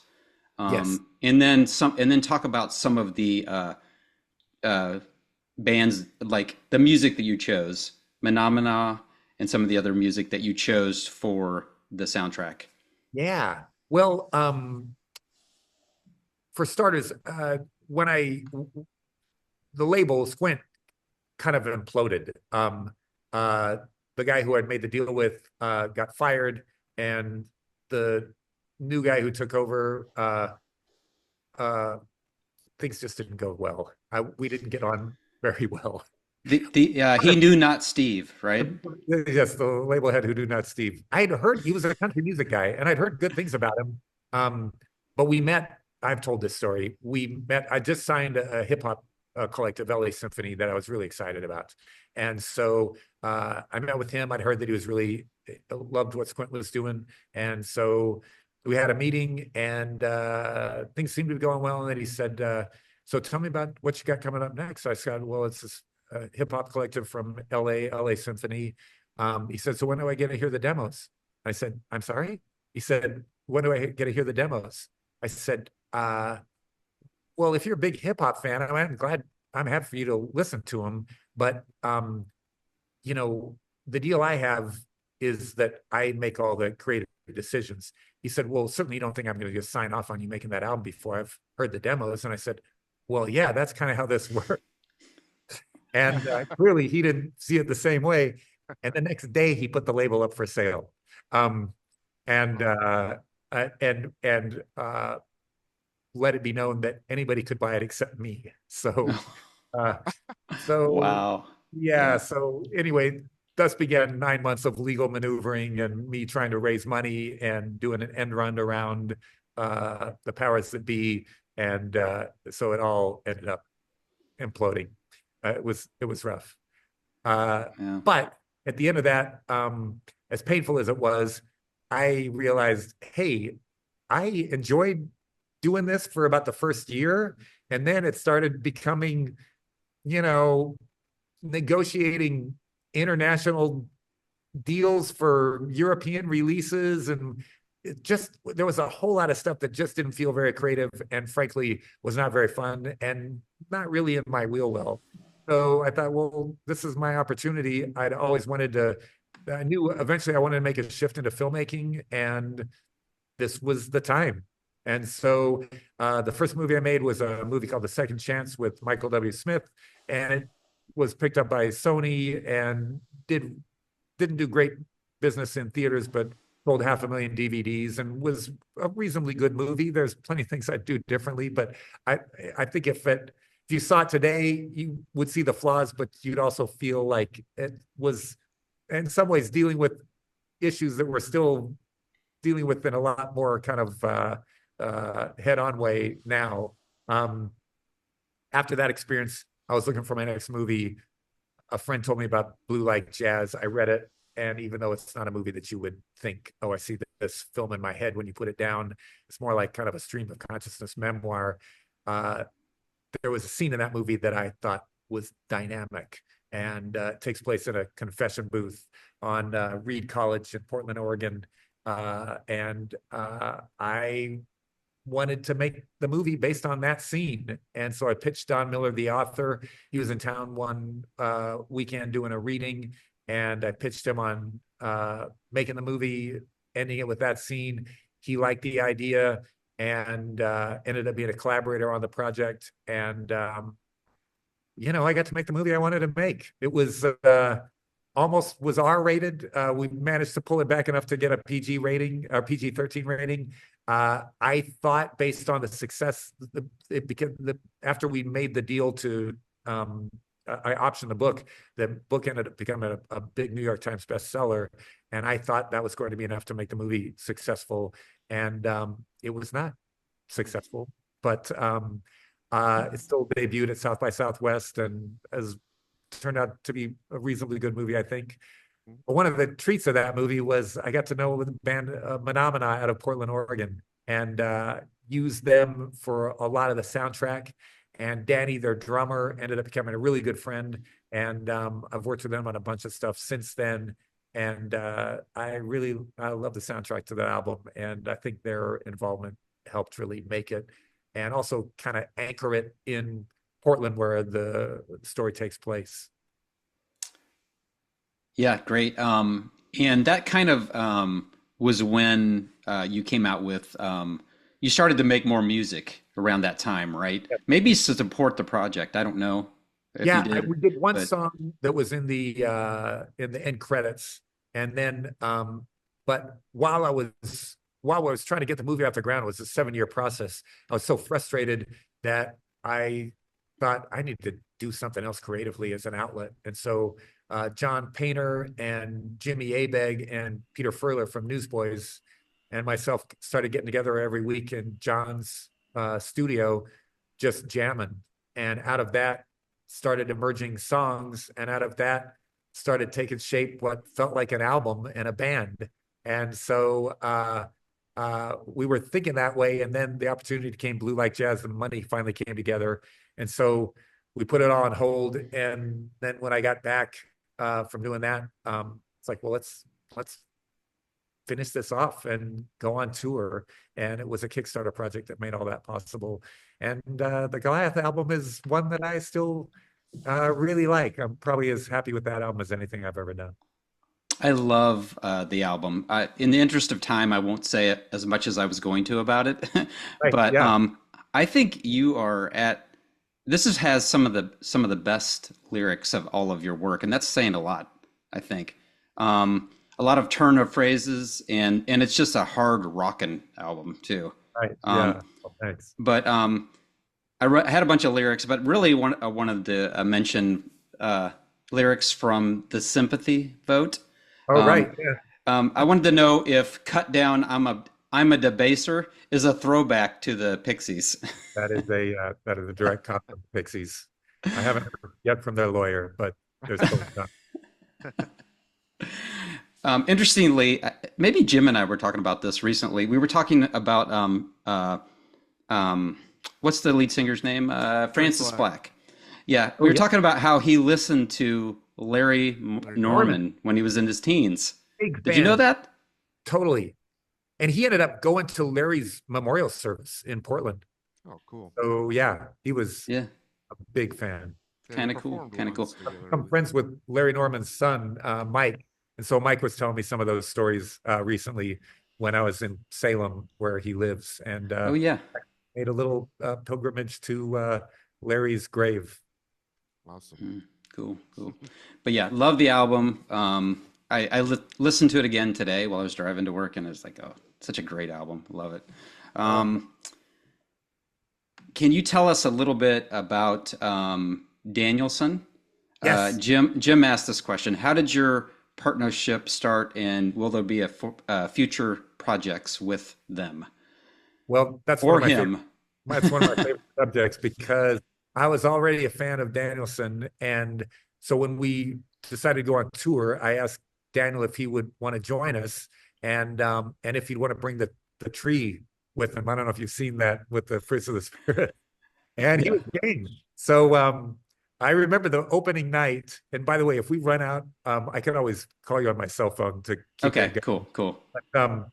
The first night, I think we were in Seattle, maybe, and none of the other band knew anything about Danielson or their music, and so he sets up the tree, and uh, and you know that's his opening set. And I remember I was kind of off to the side, but I could see the rest of the band. They were backstage as well, and they're looking like at me like, "What the hell is this?" And uh, and so the second night, they're like leaning in again and listening a little more intently. And then by the third night, they were like, "Oh, he knows exactly what he's doing." And they became fans as well. And then, I mean, we all got on famously, and it was just a blast having him with us. And by the end of the tour, it's like we wanted to do something more together. So that's where we formed the idea of Steve Taylor and the Danielson Foil. And I had worked with Steve Albini in the past on the Chevelle album and stayed a little bit in touch. But Danielson had worked with Steve, and he loved the Danielson family and loved Daniel in particular. And so we thought, you know what, let's do this with Steve Albini. And we went back up to Chicago and worked with him for a week. And it was my favorite experience in a recording studio. It was just Oh wow. best. And Steve was in great spirits. The first time I worked with him, he was could be a little elusive, and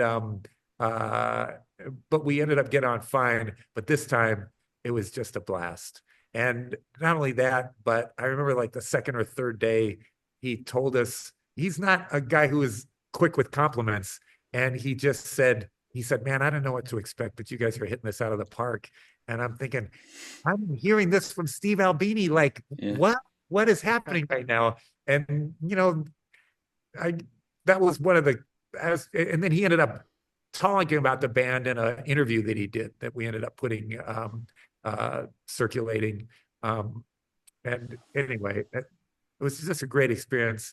And just thinking about Steve now makes me really sad because man, I was just so bummed about losing him. And Yeah. he was just a guy who I really respected, and he lived by uh, he was just a man of great integrity, lived by a real code, and there's just not many people like him. And yeah, I miss him. Cool. Um, I wanted to talk about the movie Sketch. Yes. I'm really excited about this. I didn't know about this. Jim told me about this, or Oh, right. his question told me about this. Yeah. Um, and I know it's got Tony Hale Yes. in it, and Darcy Carden, who's been a Uh-huh. ton of stuff. Yep. Um, and I think it's got a lot of good rave reviews at was it the Toronto Film Festival? Yes, Is it that right? premiered Yeah. at Toronto Film Festival. Um, this sounds like a little bit of a brag, but it is. Uh, it's currently at 100% on Rotten I, Tomatoes. I saw Like, that. which Wow. that doesn't happen very often. No. It may never happen for a live action family movie. We call it a cross between Inside Out and Jurassic Park, and that's a pretty good description, actually. So there's no trailer out yet. We've only played the movie at the festival. I'm hoping that it'll be released later this year. But I can't wait for people to see it. I just think it's a fantastic movie. I'm just the producer on this one. My friend Seth Worley is a longtime friend. I'd had him working on movies that I made. He worked with us on the Dead Sea Squirrels. He is a fantastic filmmaker, writer, VFX guy. He just kind of does it all. And in fact, when I did the Kickstarter video, where I go to the Department of Music veterans to get my license to rock back. I don't know if you've ever seen that. But Seth directed that, and we had a blast doing that as well. So I knew about this screenplay because he'd started writing it about 7 years ago, and it sent me the first half of the screenplay, and I thought it was fantastic then. And then he sent me the rest of it, and I gave him a few notes after he'd moved to LA. He thought it was going to get made while he was out there. He had a big producer who wanted to take it out, but all the studios passed on it. And he ended up moving his family back to Nashville, I think feeling kind of defeated. And so a few years ago, before I was also producing a movie that we shot in Taiwan called Sun Moon. And right before I went, I got with Seth to see, just to catch up on things. And I said, "What's going on with Sketch?" He said, "It's dead." And I was like, "No way, that script's too good." He said, "Nah, nobody wants to make it." I said, "Well, give me the script." And so I read it when I was in Taiwan. And when I got back, I said, "We could make this movie." Tony had been on board for probably 6 years and wanted to do it. And I said, "We can make this movie, but we need to make it for a reasonable price. We're not going to make it for studio money, but I feel like we could pull this off." And he said, "If you can find the money, sure." I'm terrible at raising money. And in 2 weeks, I had two different parties who were ready to put the money in. So we made a deal with one of them. I told him Seth has to have final cut, which most first-time directors never get, but I thought he was ready to get that. And they agreed to everything. And the movie came together, and I mean, I just can't wait for people to see it.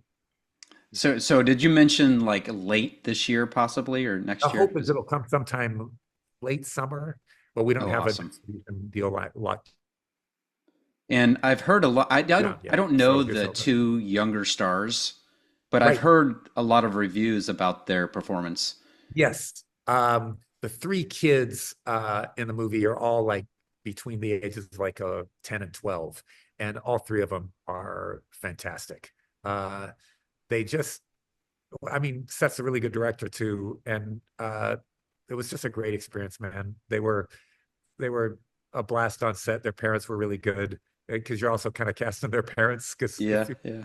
got good parents, it works fine. If they don't, that's a problem. And yeah, it was just a blast. So you mentioned the Dead Sea Squirrels. We talked about that a Yes, little bit. right.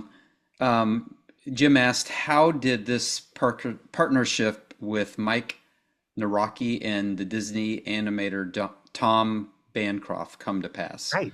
Yes. So I have been longtime friends with Mike Naraki and Phil Vischer, who created the Veggie Tales and had actually written a song for their Jonah movie, and later wrote one of their silly songs, and then wrote a couple of songs for their movie, The Pirates Who Don't Do Anything, and also produced some stuff for that as well. Um, so Mike and I were good friends. When I actually got my grad degree in filmmaking here at Lipscomb University, where we're in our gear room right now, and uh, Mike, things had wound down with Veggie Tales, and he was kind of looking for the next thing. And I met with him, and he was interested in getting his uh, MFA in cinematic arts. He'd never done any live action filmmaking. But I said, yeah, man, come on board and we'll make you our artist in residence. And when he got his degree, we made him a faculty member as well.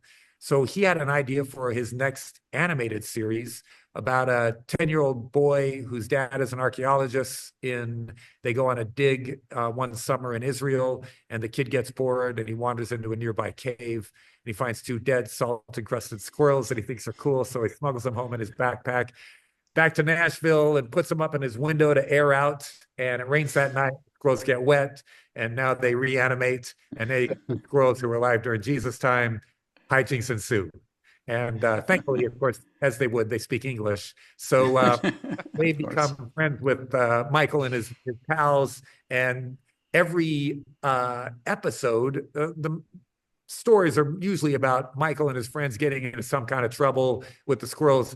But every episode, they have a flashback to Bible times where the squirrels were alive during Jesus' time. And every one of those flashbacks is a song. And so, so we also got to create a new song for each of the 13 episodes. And some of them Mike and I collaborated on, and some of them I wrote, and some of them he wrote. Oh, shoot. We lost Steve.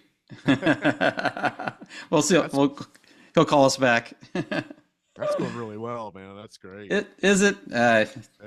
No, I think it's awesome. I know feel good. I never feel good on my end, but I just pulled it back. Yeah, you should feel good about this. I think this is really good. Here he is. Great. The laptop died. Okay. Yes. So I think we left off at we were writing songs for each of these episodes. I write some, he writes some we collaborate on, and then we would get friends who were primarily in Christian music to sing on some of these songs. So Matthew West is our singing Jesus. VeggieTales never.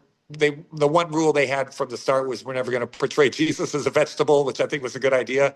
But so this was a chance to actually, have Jesus in some of these episodes. And so he's our singing Jesus. Ellie Holcomb is Mary. Her husband Drew is Joseph. Who else? Bart Millard plays Pontius Pilate, sings the part of Pontius Pilate in an episode. Mac Powell from Third Day is John the Baptist, and I am the singing Apostle Paul because typecasting. So some of the songs John Painter produced, some Danny Syme from Phenomena produced and did a great job. Oh, yeah. And most of the episodes were scored by Kurt Heinecke, who also scored VeggieTales and also produced some of the other songs. But I got to say, it's a really good series. Like, I don't know anything about animation, although I've learned a lot in the 4 years that it's taken to make it. But it's good, and it's genuinely funny. And I think it's going to catch on really well. We'll see. But it debuts on a streaming service called Minnow on February 14th. Yeah, cool. I'm going to check it out. I really don't know much about it. Jim told me about it. I think you've seen an episode, maybe, Jim, somehow. I've just seen some videos on YouTube about it. Yeah, gotcha. And I just went in and looked. I was like, okay, I'm not sure what to expect here. I don't know. And I went and watched just like a trailer. Maybe, I don't know what it was. I don't know what I was, but it kept playing what was, I think, the theme song. Right. Yes. And they kept saying we're not dead, or we're not dead yet, or something like that. I kept thinking of Monty Python because there was like, but I was like, this is really good. I wasn't sure. Honestly, I was like, okay, I'm not sure what I'm gonna think about this, but I thought that was what I saw was like sort of seemed like the trailer or something or the theme song, and it was really funny. It was good. The song was good. So I'm gonna check it out some more. Oh, good. Yeah, so I thought that was pretty cool. It's age. I mean, it's probably 6 to 12 is kind of the target audience, but we're hoping that it's something that parents can watch for their kids, and there's enough jokes that they'll get that hopefully they're gonna like it too. Yeah, I really liked VeggieTales. Now that's when my kids were younger. You know, some of I think this for me this is like a step cooler. Is it okay to say that?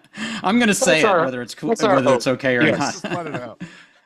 But anyway, but yeah. So next up, I wanted to talk a little bit about Cover Story, Right. Russ Taff. Yes. This is one, you know how there's so many Kickstarters now, Right. and So I'm sorry like, to check. I can't get involved in all the Kickstarters I want to, and this is Right. one that I was like, I'm probably not going to get do this one, but Right. I think this is such an awesome idea. And I think I first heard of it I saw the little video you did with Russ, which was Right. funny. But Yeah. um, I wanted to know. I know a little bit of the background, but just for the listeners, like how this came about, Right. um, and a little bit more about that, if you would. Yes. So Chagall Guevara, we had a live concert that we recorded when we were still a band, and we'd never released it, even though it had been mixed. And so when COVID happened, and we all had some extra time, we thought, well, maybe this is a good time to finally finish that album and put it out. We also had demos that had never been released that we had recorded while we were trying to get off of MCA. And so we thought, well, maybe we could record a few new songs and turn that into another album. Everything got quite a bit more ambitious than we were planning on. But the thing we ended up doing was doing a reunion show at the Ryman Auditorium a couple of years ago. And uh, it was a blast, and people flew in from all over the country to be there. And because it was an event, we had some kind of special tickets where you could pay a stupid amount of money and for better seats and for an after party that we were going to have the next night at Jack White's club in town, the Blue Room.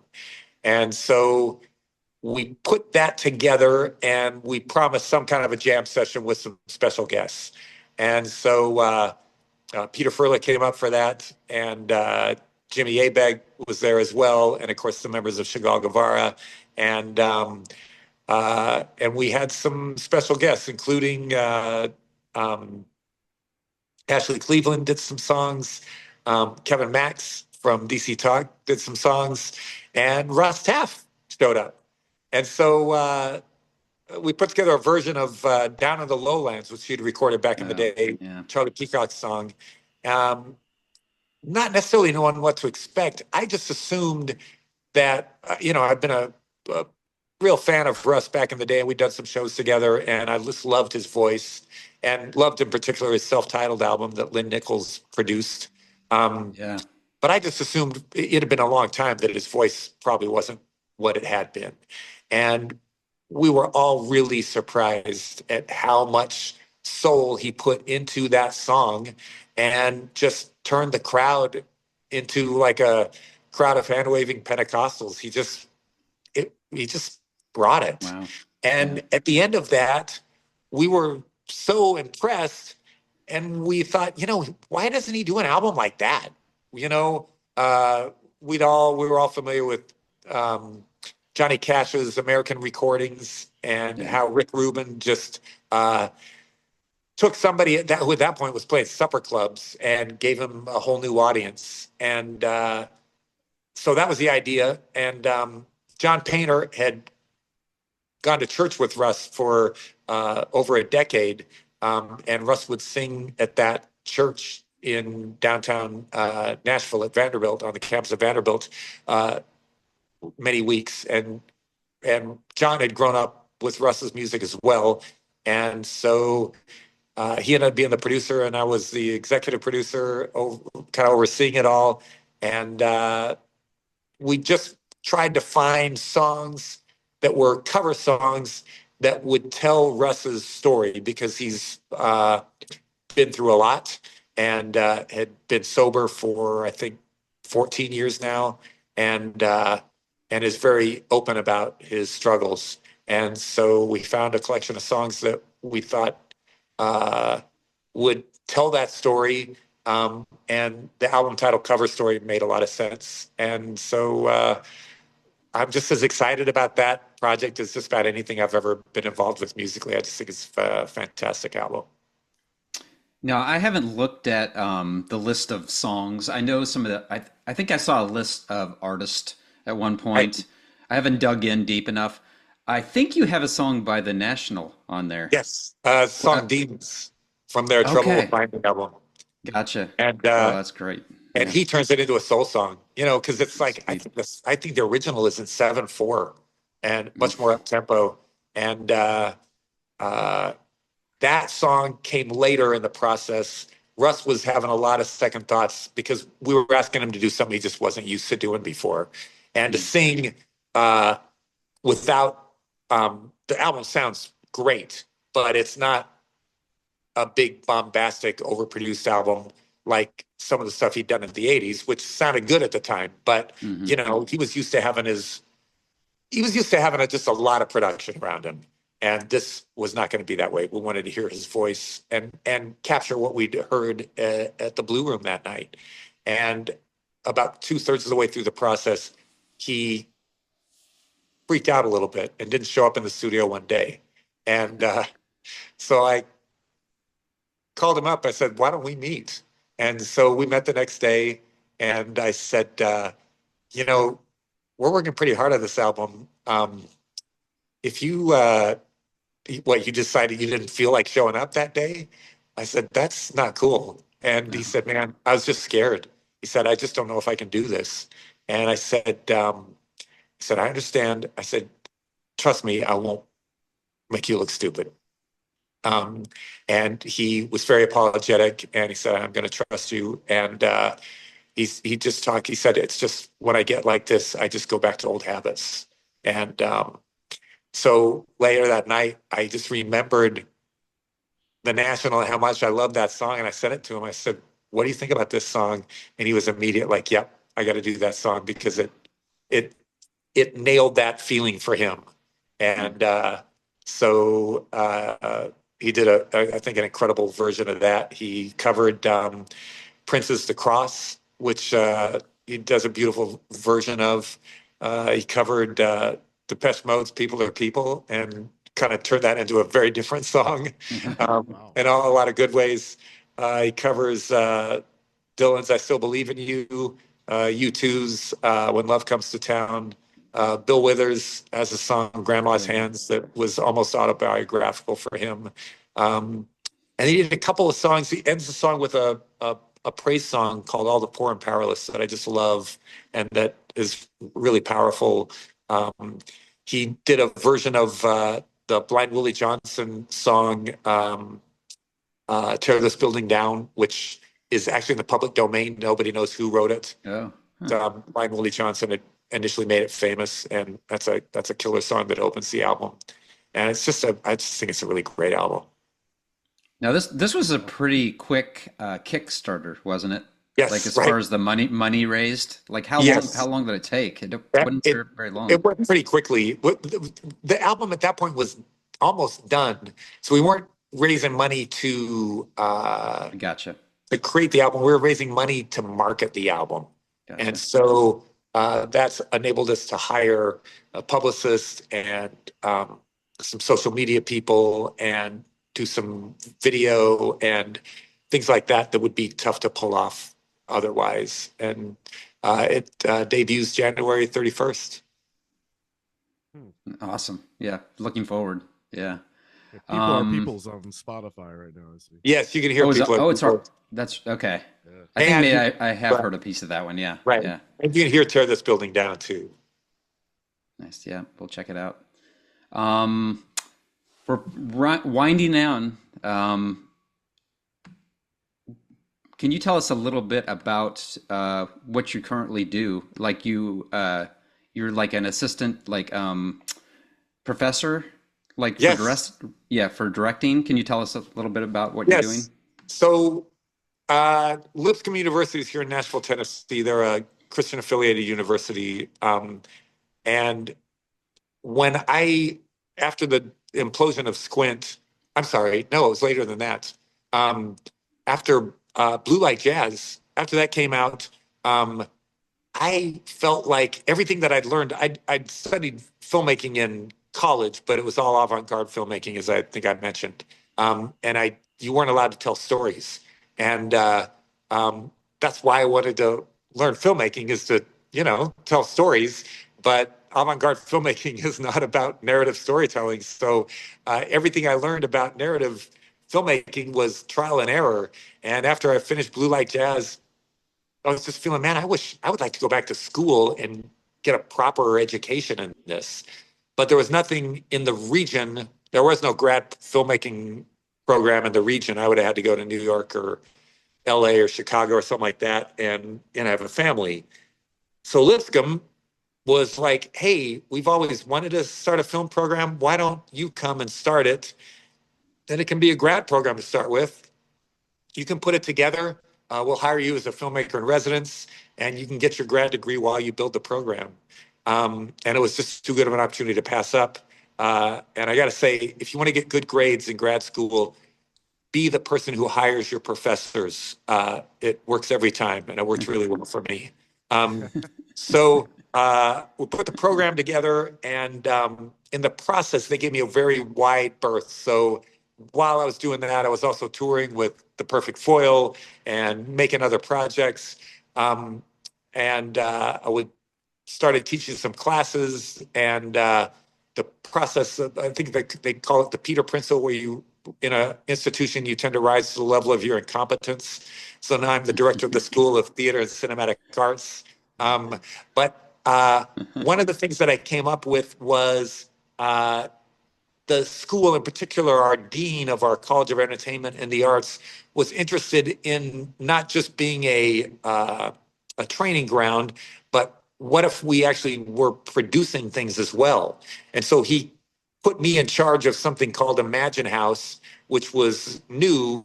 But the idea is, let's find professional productions, and let's let students get involved with them as well, so they can be trained while they're learning these things and work under professionals.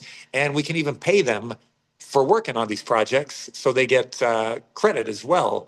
And it's worked out really well. We also have an animation program that's really good. So we probably had about 100 of our animation students get to work on the Dead Sea Squirrels.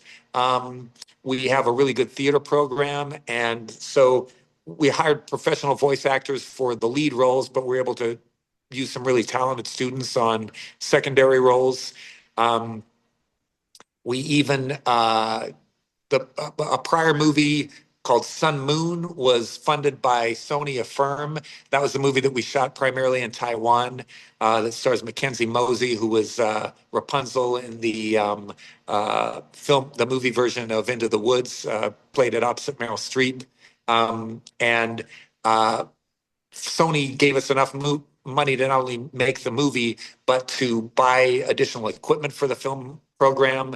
And then Sketch is also an Imagine House production. And so if that's successful, that'll also help fund the program here. And we had probably 20, 25 students working on that project as well. So it's an interesting concept. I'm not sure that any other college has done it quite like this, where students are involved in professional productions, but they're also getting paid while they're getting professional credit. And these projects are produced under the banner of a university. But so far, so good. So we'll see if that continues. Yeah, I didn't catch that, I don't think, in the clip, but I think whatever I was watching on the Dead Ski Squirrels, it showed the students and stuff. Like Right. I think that was pretty cool. Yeah, I Yes. didn't realize that. Yeah, that's great. So we work primarily with an animation house in New Zealand called Mud Putty, but Tom Bancroft is a Disney animator who founded our animation program, and he worked on, he designed Young Simba and the Lion King. He did Mushu the Dragon, and Oh yeah. what's that one called? I don't know. I know the bat dragon you're talking about. Right. I can't think of the name Set in of the China. movie. I'm just blanking on it. But his twin, Mulan, is that what you said? Mulan, yes, that's right. Mulan, yeah.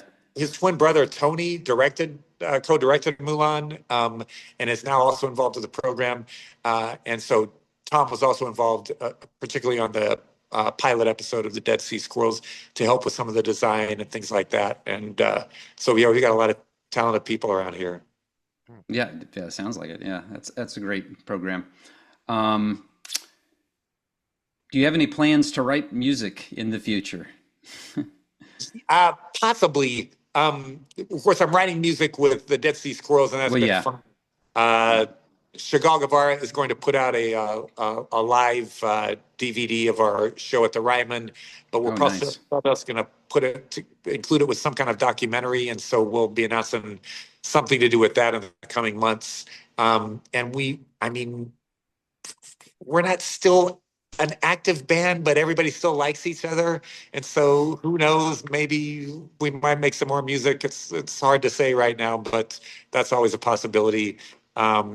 And I still toy with the idea of doing another solo album. I just need to find some more time because right now I've just got a lot of things that I'm juggling, and I'm hoping to not drop too many balls. So we'll see. Yeah. It sounded like you had a lot of chemistry with Danielson. Oh man, So maybe doing that again or something like that would be. I'd love to do would work it something out. again with Danielson. That was a blast. Yeah. Are there any other projects you're working on? Sounds like Um, you talked a lot about what you're doing, but is there anything? Yeah, I'm trying to think. I'm not sure what the next project's going to be. There was a film that was looking like it was going to happen before COVID, and I'm hoping to pick up on that one again. It was actually a political comedy. And how could you do a political movie and it not be a comedy these days? But actually, Kenan Thompson was attached from Saturday Night Live, and in theory, still is attached. So that's the next movie I'd like to get made. See if it can Wow. happen. Yeah. But we'll see. Cool. Well, thanks a lot for joining us and taking all your time. And It's a blast talking to you guys. It's been fun. yeah, I've like I enjoyed said, we could have gone and on, but I have no idea what time is it. it has to end at some point. Well, it's like 10:15 your We time, pulled right? off 2 hours. That's not bad. Yeah. I was rushing through, so hopefully it didn't feel like I was rushing, but hopefully. No. But no, that was great. You were probably, I would say the choir and Steve Taylor were at the top of my list to try to get to talk to when I started doing Well, this. Yeah. Those guys are Um, still good friends. I see them around town a lot. And Steve just ended up doing the tour with Sixpence None the Richer. Yeah. They came to Kansas City, but I missed it. But yeah. Oh, man. They're the best yeah. they've ever sounded. And having Steve involved was fantastic as well. So, yeah. I've heard their latest material, and I was like, wow. It's really good. Yeah. Yes. So, really cool. But yeah, thanks so much. I really appreciate it. And we'll definitely be looking out for what comes next with any music you do. Well, thank you. It's been a pleasure talking to you both. Yeah. All right. Enjoy your right. evening. We'll talk to All you right. soon, I hope. You got it. Thanks, Take care of guys. yourself. All right. Here we go. Good Good night. night.